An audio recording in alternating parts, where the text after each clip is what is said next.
Forgive me if I'm about to say something that offends you, because my intention isn't to call you out, it's to be transparent. Some of you keep saying, I'm thinking of taking the CAPM.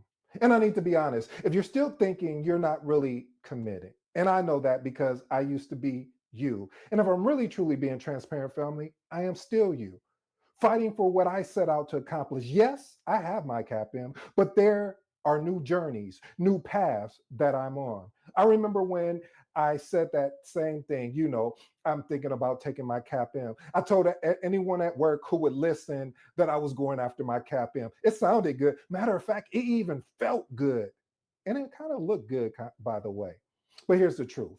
I wasn't moving any closer. My plan had me. I definitely didn't have my plan. I was interested, but I was not committed. And therefore, I had no CAPM certification to show for it. That's when I got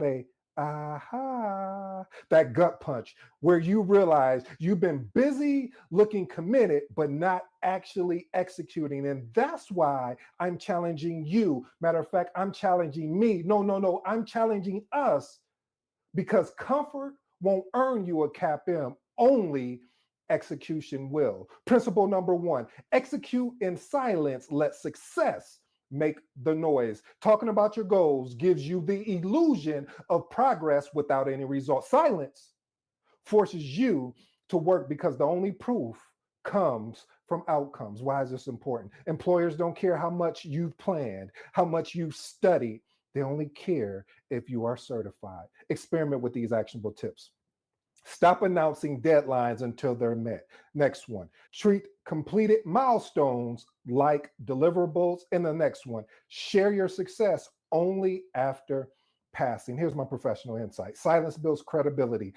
When results speak, people listen. And once you stop announcing and start producing, you'll see what it really means to earn respect. Because at the end of the day, people respect outcomes, not reasons. Principle number 2, people respect outcomes, not reasons. You can have all the reasons in the world for not studying, but excuses don't change the CAPM exam results. Why is this important? The CAPM shows up after your name. No one asks why you almost didn't take it. They respect that you pushed through, you grinded through, you made the decision, not the choice, to sit down and get prepared and to really make things happen.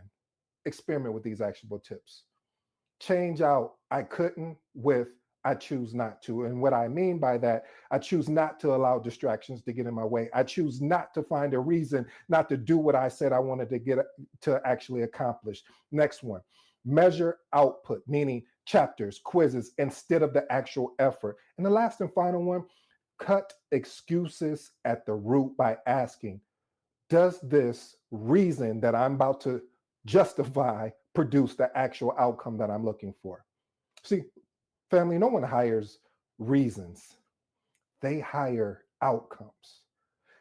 And if outcomes are what really matters, then it's time to stop looking at everyone else's lane. You need to run your own race. I like that, family. Principle number 3, run your own race. Comparison is a waste of energy. Your CAPM is your own race, not theirs. See, I used to be guilty of that. You know what I used to do? If I'm going to be transparent with you, family, I would go and look in these particular boards where they talked about how, per se, that they passed the CAPM in 2 weeks or 3 weeks, or it only took them a month. And I'm like, what am I doing wrong? I'm committed. I'm not interested. I'm dedicated. I'm not just thinking about it. I have made the decision, not the choice, and I'm still not where they are. But I realized something. Some will pass in 3 months, some even 9. But the finish line is the same. I love that, because when you cross the finish line, meaning you have those letters behind your name, those 4 letters, CAPM,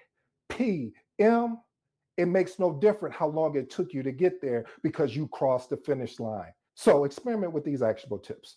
Customize your study plan around your lifestyle. Next one, track progress against your own benchmarks.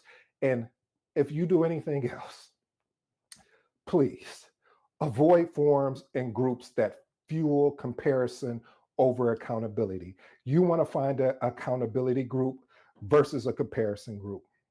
What is the difference, ED? See, a comparison group is telling you how fast they were able to get it. Accountability group, oh, I like this, is about to get good to me, family, is that the accountability group is saying, hey, John, did you study today? And if you did, what chapter did you study? In the CAPM outline, tell me which part that you studied. That's accountability. Here's my professional insight. Passing late is still passing. The market only sees the credentials, but I know what you're thinking. And if you're truly running your own race, you realize that there's never a perfect time to starting. You'd probably be right. That's why you have to stop waiting for perfect conditions. Principle number 4, stop waiting for perfect conditions. Waiting for the right moment is procrastination disguised as preparation. Why is this important? Life won't pause for you to get comfortable. The only time you have is what you decide to control, not choose to control, but decide to control today. So experiment with these actionable tips. Start with 15 minutes, even on those busy days. Next one, use small windows, meaning when you're on your way commuting back and forth to work, or you have those breaks, a lunch break or any type of break, this is when you should be looking at your flashcards or listening to episodes like this, or basically making that commitment to your CAPM study time. And the last and final one, block study time like a meeting. Here's my professional insight. Momentum doesn't require perfect. It requires just getting started. And once you get started, you'll notice the world throws every kind of distraction at you. That's why you must destroy distractions before they hinder your progress. Principle number 5, minimize distraction before they minimize your progress. I like that one. See, distractions cost you twice. You lose focus and you lose time. Why is this important? You can't expect focus on exam day if you never train focus in practice. Experiment with these actionable tips. Put your phone in another room, or my favorite, as I always share with you, put your phone in do not disturb when you're studying. Next one, study in a dedicated distraction-free spot. And the last and final one, use noise cancellation tools or ambient sounds. Here's my professional insight. Your competition isn't smarter. It's just more focused. That's it. And when you eliminate distractions, failure stops being a fear and starts being feedback. That's how you learn to fail small and learn fast. Principle number 6, fail small, learn fast. Small failures in practice prepare you for success in the real exam. This is important, family, because the more mistakes you uncover early, the less likely you are to repeat them when it truly counts and matters. Experiment with these actionable tips. Take practice exams early. Next one, log every mistake as a lesson, again, as a lesson behind it. And the last and final one, review weak spots immediately. Here's my professional insight. Fail now when it's free, so you don't have to fail later when it's going to cost you something. And you ask yourself this question. When you rack up those lessons from those small failures, you'll discover something powerful. Results don't care about comfort.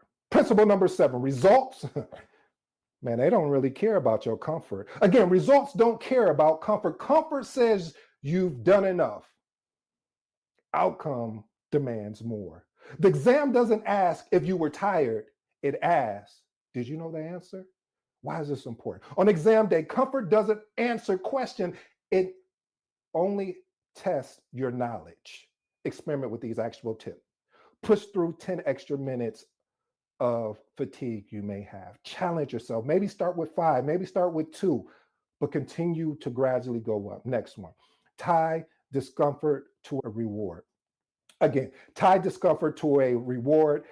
Earn your comfort after work. And the last and final one, keep your why and how come front and center of your studying. Here's my professional insight.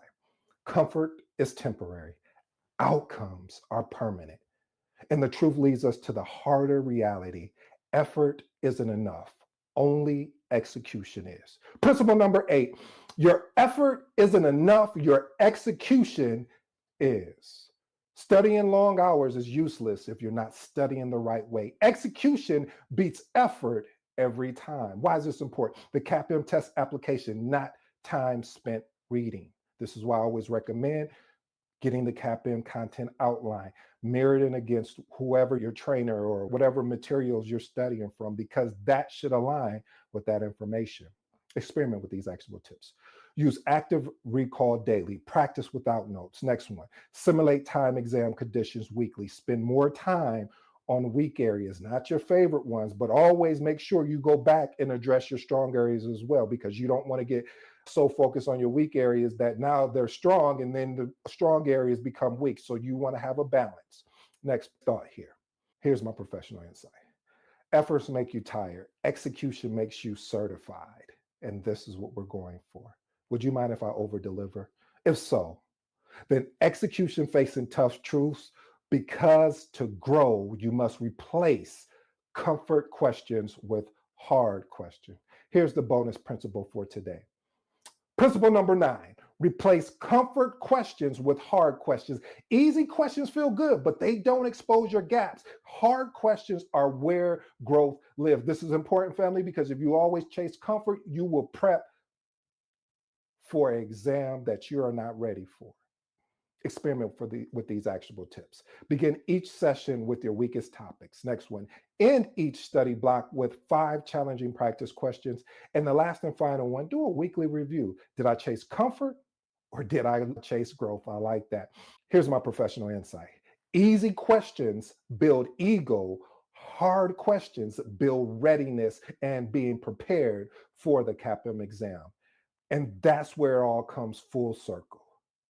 Comfort won't earn you a CAPM. Only execution will. If you stayed this long, I truly appreciate it, because the CAPM isn't about how many people you told, how pretty your study plan looks, or how comfortable you felt along the way. It's about execution. It's about silence over talking, outcomes over reason, hard over easy. You already know what comfort feels like. It's time you found out what outcomes feel like.